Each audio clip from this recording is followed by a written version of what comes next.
Di dalam puasa, tidak hanya melakukan ibadah puasa saja, tetapi juga melaksanakan ibadah-ibadah lainnya.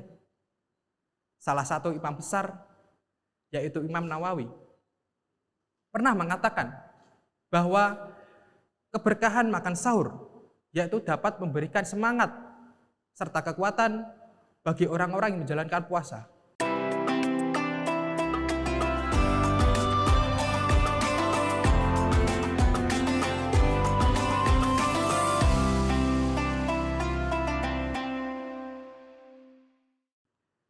Assalamualaikum warahmatullahi wabarakatuh.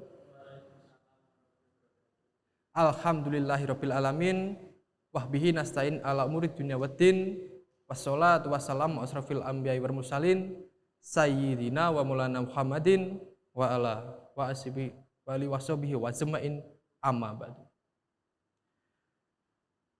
Sebelumnya perkenalkan, nama saya Ardian Septi Nugroho dari kelas 12 Broadcasting Perfilman.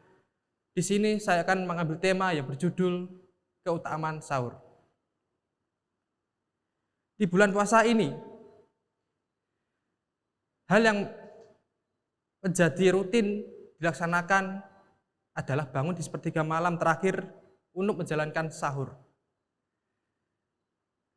Dalam hadis Bukhari dan Muslim menceritakan dari Anas bin Malik radhiyallahu an mengatakan bahwa Nabi Muhammad SAW pernah bersabda agar melaksanakan sahur karena di dalam sahur banyak sekali mengandung keberkahan. Dalam hadis ini Nabi SAW menganjurkan umatnya untuk menjalankan sahur meskipun seseorang tersebut mampu berpuasa tanpa harus melakukannya. Berikut beberapa keberkahan yang dipersembahkan oleh Allah Subhanahu wa taala kepada orang-orang yang melaksanakan sahur. Yang pertama, menjalankan sunnah.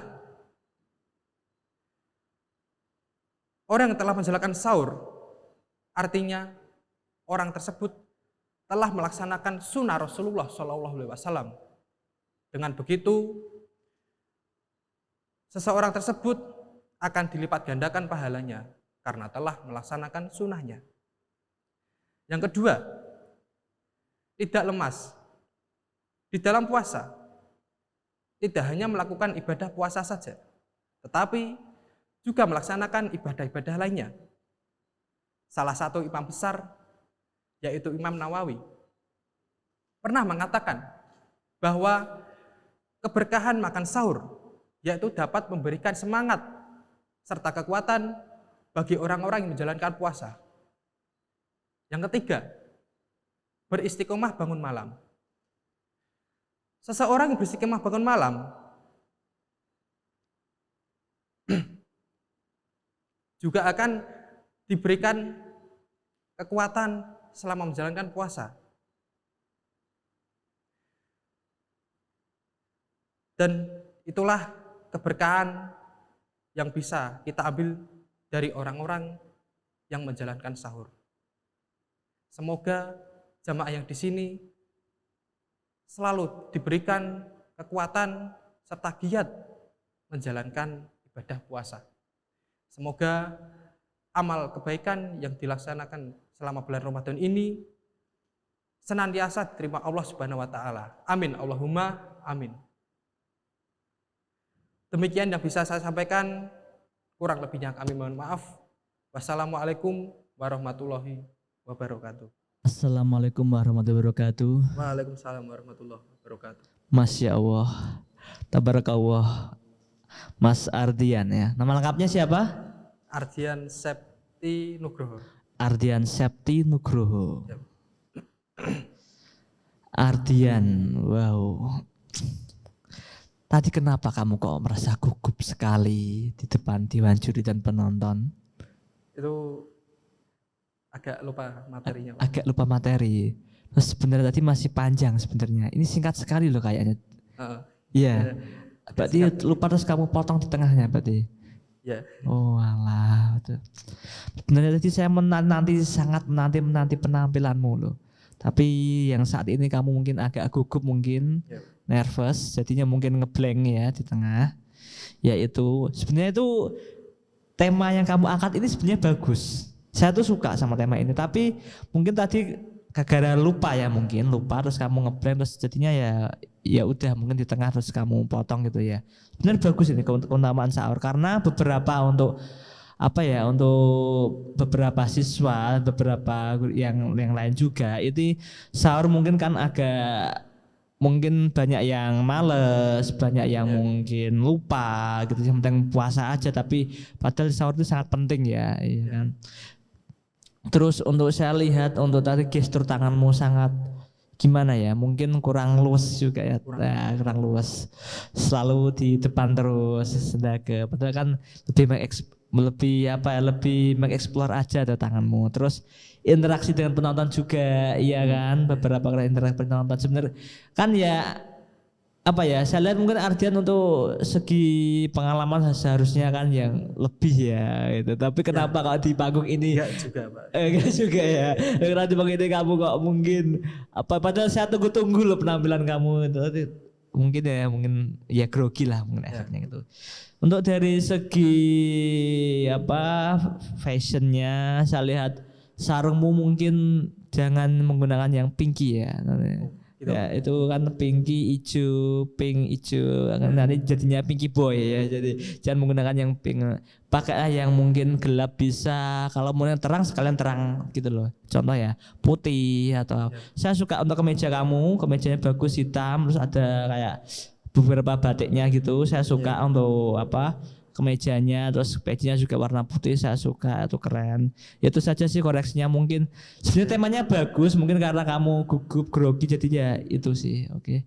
Cukup sekian komentar dari saya. Wassalamualaikum warahmatullahi wabarakatuh. Waalaikumsalam warahmatullahi wabarakatuh. Terima kasih Pak. Assalamualaikum warahmatullahi wabarakatuh.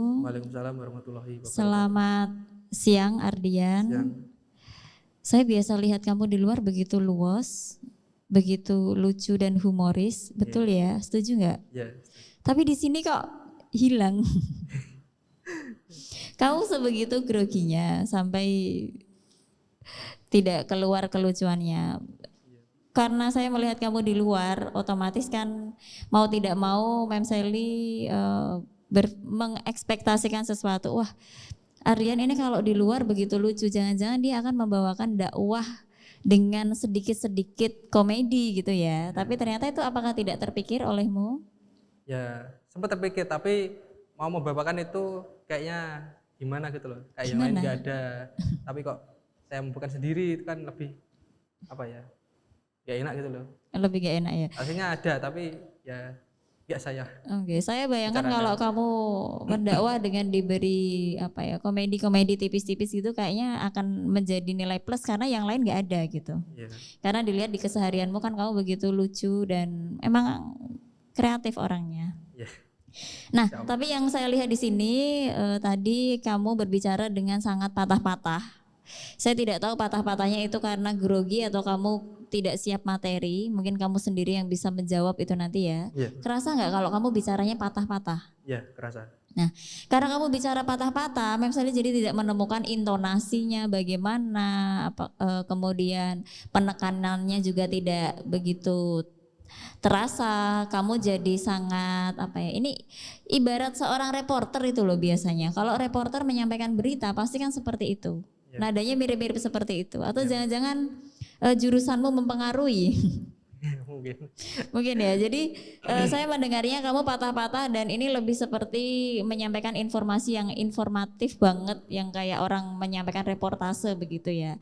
Padahal konsep kita hari ini kan kita sedang berdakwah, kita sedang menyampaikan bukan hanya informasi tapi hal yang sifatnya lebih ke persuasif atau lebih ke mengajak audiens. Berhubung ini bulan suci Ramadan, kamu mengambil tema tentang sahur, wah kan penting sekali itu sahur gitu.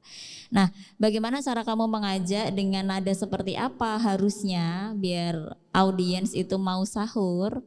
Nah, itu kan bisa menggunakan gaya bahasa yang lebih persuasif begitu. Kalau ini tadi saya seperti menonton berita dan kamu perlu sekali dalam hal menyampaikan reportase gitu. begitu ya. Kemudian selain menggunakan gaya bahasa atau gaya nada intonasi yang lebih persuasif, seperti yang disampaikan oleh Pak Hasan tadi, kurangnya interaksi. Interaksi mungkin kalau Pak Hasan akan melihat dari segi mungkin pandangan mata atau apa ya. Kalau Mem Sally lebih ke arah kalimat-kalimat apa sih yang perlu muncul. Nah, ini yang tadi saya sampaikan di kontestan sebelumnya, bahwa membangun komunikasi atau interaksi dengan penonton itu bisa dengan melemparkan pertanyaan-pertanyaan, walaupun nantinya kamu akan menjawabnya sendiri, seperti itu. Kemudian juga sering-sering menyapa audiens, itu juga menjadi salah satu cara agar kamu itu lebih interaktif. Kemudian gaya reportase itu mohon segera mohon ditinggalkan dulu. Kamu bisa lebih ke storytelling lah, belajar storytelling. Tapi saya yakin kamu mampu gitu, karena di kesehariannya memang kamu orang yang tidak sereporter ini. Dalam berbicara, dalam membuat konten kayaknya kan tidak patah-patah seperti ini. Kamu sangat luas begitu. Jadi harapan saya ke depan, kalau misalnya kamu masih lanjut, kamu mengubah gayamu yang patah-patah ala reporter ini menjadi gaya yang lebih luas seperti biasanya, ditambah dengan unsur storytelling begitu biar lebih menarik. Sudah deh, itu saja. Diterima nggak nih? Diterima. Terima. Oke, terima kasih Ardian. Assalamualaikum warahmatullahi wabarakatuh. Waalaikumsalam warahmatullahi wabarakatuh. Terima kasih Mem. Assalamualaikum warahmatullahi wabarakatuh. Waalaikumsalam warahmatullahi wabarakatuh. Ardian, beri plus untuk Ardiannya. Semangat ya Ardian ya. Ya Pak. Semangat, luar biasa ini calon-calon dai muda, dai tunas harapan. Dan mudah-mudahan jadi harapannya orang tua, harapannya masyarakat, harapannya bangsa dan negara. Ya, siap ya Yan ya. Insya Allah. Ya. Apalagi jurusannya broadcast, ya dakwah melalui media sosial kan luar biasa ya. Itu juga kalau bagus terus followernya banyak kan juga mendatangkan finansial juga ya. Ya seperti siapa itu Ustadz Abdul Somad tuh sampai miliaran Mas itu, karena followernya sangat jutaan itu, berpuluh-puluh juta. Ya, tapi menurut pengakuannya beliau tidak pakai spacer pun, tapi langsung diserahkan ke yayasan untuk pengembangan di pesantrennya. Gitu. Jadi broadcast mungkin lebih bagus lah nanti kalau banyak berdakwah, terus kan bisa ngerekam sendiri kan, bisa diunggah sendiri gitu loh ya. Oke, untuk judul ini di Mas Ardian ini betul sekali yang disampaikan Mem Sally dan teman-teman komentator komentator yang lain ya, itu terlalu singkat padat ya kan. Sehingga kesana itu hanya sebentar, padahal kamu diberikan waktu longgar berapa? 15 menit. 10 sampai 15 menit. Sebetulnya itu cukup longgar. Sampai singkat ya. Padahal di di judulnya itu sudah bagus ya, keutamaan sahur gitu. Harusnya Mas Ardian tadi bisa bicara tentang hukum sahur misalnya, apa hukumnya. Terus tadi juga sempat mengungkapkan hadis Nabi yang diriwayatkan oleh Imam Bukhari dan Muslim, cuman tidak dibacakan hadisnya ya. Jadi sebetulnya ada kata tidak hafal pakai tulisannya, boleh ya Mam ya? Boleh ya, misalnya pakai tulisan untuk menghafal karena tidak hafal ya misalnya, untuk membantu lah. Tapi ya coba baca terus ya kan, jangan baca terus. Cuman ya yang bagus ya memang dihafal ya kan, dihafal.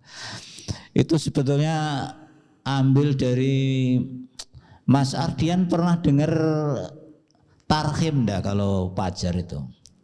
Ya, pernah. Ya, di rumahnya ada tarhim ya. Itu ada kalimat-kalimat tentang sahur kan. Tasakharu fa inna fis sahuri barokah. Nah, kan itu. Tasakharu fa inna fis sahuri min a'malis sholihin. Ada lagi tasakharu fa inna sahur min sunanil mursalin, kan itu kan. Nah, itu digali itu bahwa makan sahur meskipun itu sunnah hukumnya itu kan banyak mengandung barokah. Barokahnya di mana nanti dikupas. Misalnya dengan makan sahur itu menjadi paginya menjadi tidak ngantuk misalnya karena nutrisinya masih cukup. Seharian kan kita puasa kan perlu ada ini makanan yang tersimpan, nutrisi yang tersimpan, sehingga pagi harinya kita tidak lesu karena terlalu lapar misalnya.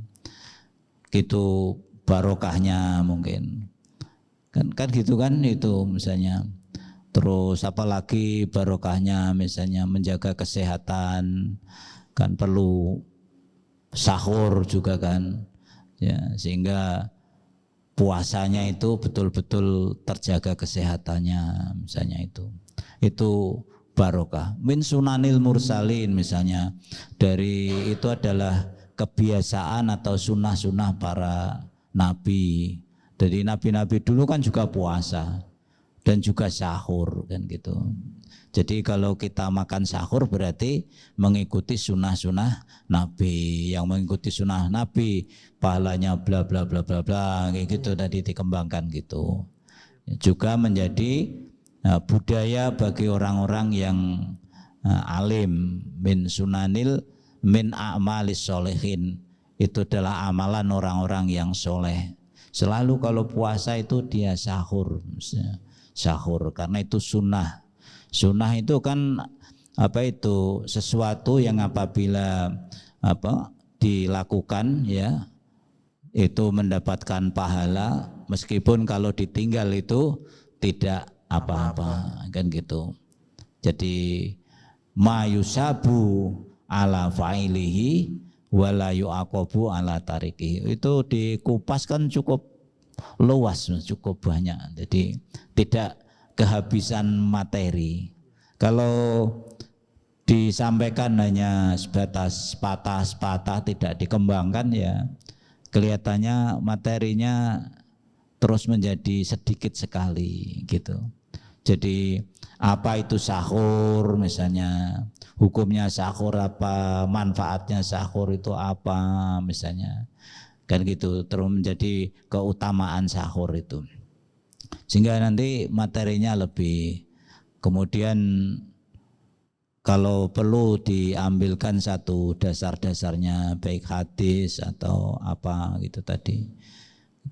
Oke ya Mas ya. Ya, Pak. Nanti misalnya Mas Ardian ini masih lanjut di event-event berikutnya, silakan lebih difokuskan untuk materinya lebih didalami. Jangan terlalu singkat. Ingat waktu yang diberikan oleh juri itu berapa, dimanfaatkan sampai semaksimal mungkin.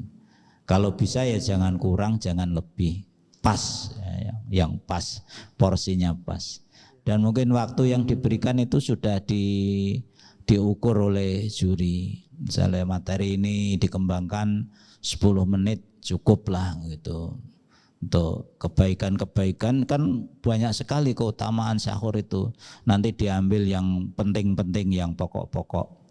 Apa yang paling pokok, apa yang paling dominan, apa yang paling mempengaruhi oleh orang yang berpuasa itu. Oke ya Mas ya. Nah, belajar terus, jangan pernah bosan. Tapi pesan saya, andai kata nanti Mas Ardian tidak bisa lanjut ya tetap belajar ya. Tetap masih semangat ingin jadi dai toh. Jadi tidak harus di event ini saja, tapi masih banyak event-event yang lain untuk menjadi orang dai yang kondang. Nah, untuk menjadi orang dai yang kondang tidak ada lain, harus belajar dan belajar. Ya, oke ya, gitu ya. Nah, terima kasih itu dari masukan Pak Marno, mudah-mudahan nanti bisa bermanfaat khususnya bagi Mas Ardian. Terima kasih. Assalamualaikum warahmatullahi wabarakatuh. Waalaikumsalam warahmatullahi wabarakatuh. Demikian yang bisa saya sampaikan, kurang lebihnya kami mohon maaf apabila ada tutur kata ataupun tingkah laku yang kurang berkenan di hati Anda, mohon dimaafkan. Wassalamualaikum warahmatullahi wabarakatuh.